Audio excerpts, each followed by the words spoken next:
Subhash Chandra Bose was an Indian nationalist whose defiance of British authority in India made him a hero among Indians, but his wartime alliances with Nazi Germany and Imperial Japan left a legacy vexed by authoritarianism, anti-Semitism, and military failure.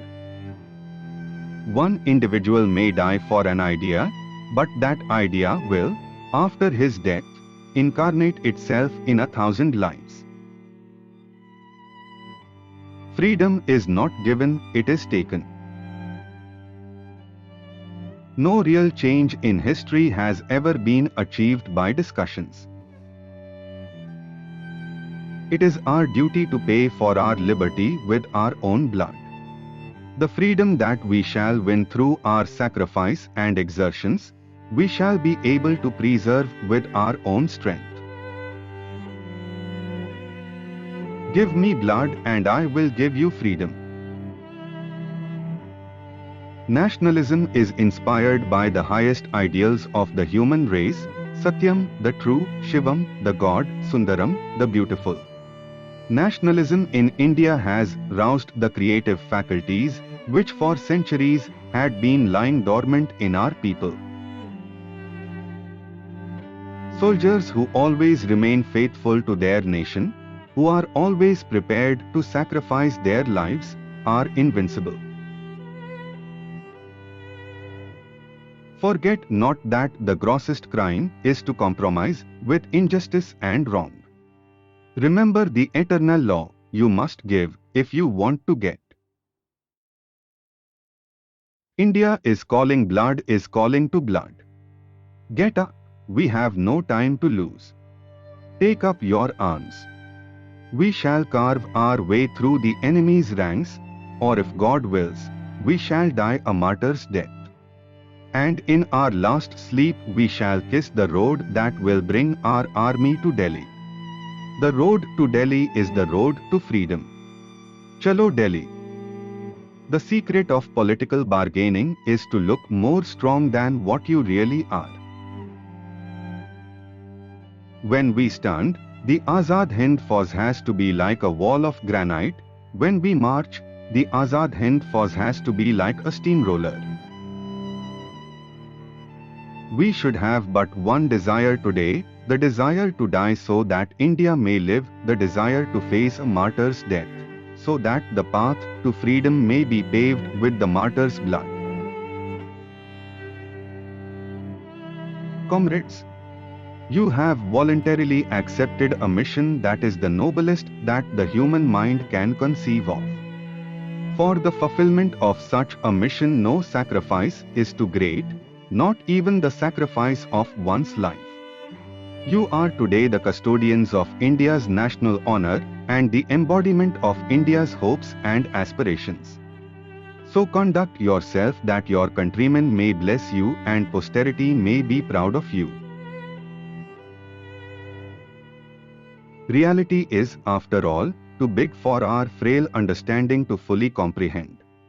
Nevertheless, we have to build our life on the theory which contains the maximum truth. We cannot sit still because we cannot, or do not, know the absolute truth.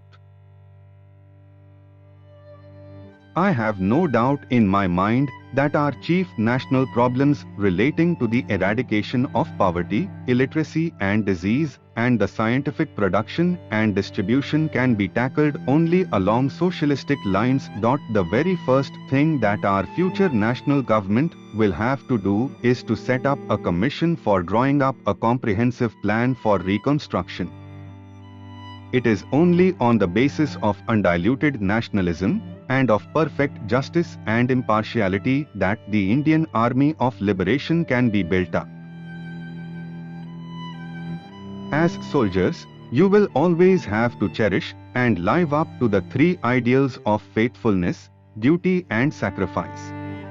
Soldiers who always remain faithful to their nation, who are always prepared to sacrifice their lives, are invincible.